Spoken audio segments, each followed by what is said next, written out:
Morning guys, how you doing? Good to see you. It's all a bit mad, isn't it, at the moment, with us all working from home. You can see I'm working in a new space. Last week I think I was working in this seat. I think you had a view of the corridor, and I've tried different places in the house to work, but I'm working here today. Becca's at the far end of the corridor working in our bedroom, doing her lessons for school, and Nat's down in his room and Mal's down in their room, each down this corridor, each doing some work. And I'm here at my desk at the top of the stairs, upstairs in our new house. And I know one or two of you have driven past and popped down our drive to say hi and deliver letters, but we're in a new house. We're still in Dronfield, which is all good, but we're nearly unpacked. We're nearly sorted now. So I know it's all a bit odd, and I might get interrupted. People might walk in and chat, or you might hear or see people. The cats might suddenly appear, because it's all funny, isn't it? We're not at school and we're not at work, and we're all at home. And I've been chatting to a lot of your parents, spoke to a lot of your parents on Saturday, and then we caught up as parents on Sunday to pray together and share together. And guys, you're doing a really good job. It's really tough to be trying to do schoolwork without your teachers in the room and relying on mum and dad to help. It's tricky at times, but keep doing as you're doing. Try your best, and don't worry if you find things hard. Actually, if you find some primary school stuff tricky, then just write it down. Give us a call. Get your mum and dad to give me a call. As you know, I used to be a primary school teacher. Becca still is a primary school teacher.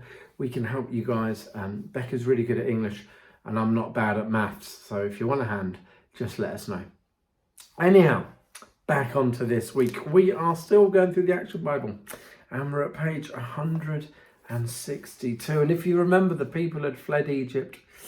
God had rescued them, and they'd kept forgetting about God, and they'd gone and made a golden calf, and God got really, really angry with them because they'd forgotten about him within a few days. And it's like, we probably do the same. I know sometimes I forget about God, and it's like, I need to remember God's got things all sorted, and actually we've got to remember that he's got it sorted. And it might be tricky in lockdown to remember, actually, God's in here somewhere. He's got it all sorted, and not to worry.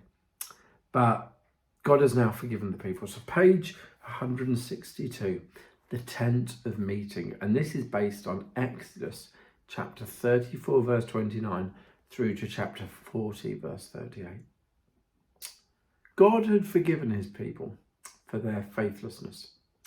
He's given Moses more laws and written the Ten Commandments on 2 new tablets of stone. But God has got more in store for the Israelites to do. Moses stands and speaks to them on behalf of God. God has given me plans for a tent house of worship. Bring your offering and we will all work together to make it. Now, worship is an act of telling God. It's us telling God how great he is, worshipping him, telling him that we think he's good. So it was a tent house, special tent to worship God, and they called it the tabernacle. The people gladly brought jewelry, cloth, skins, rare metals and wood, so that God's house would be beautiful. After many weeks of careful, loving work, the house of God, the tent of meeting, is ready. Joyously, the people watched as Moses carried the sacred ark, a box containing the Ten Commandments, into the tent of meeting, where God meets his people. Moses placed the ark in a special room called the Holy of Holies. Then a cloud covers the tent of meeting, and the glory of the Lord fills it. Now the Israelites are no longer a mob of fleeing slaves.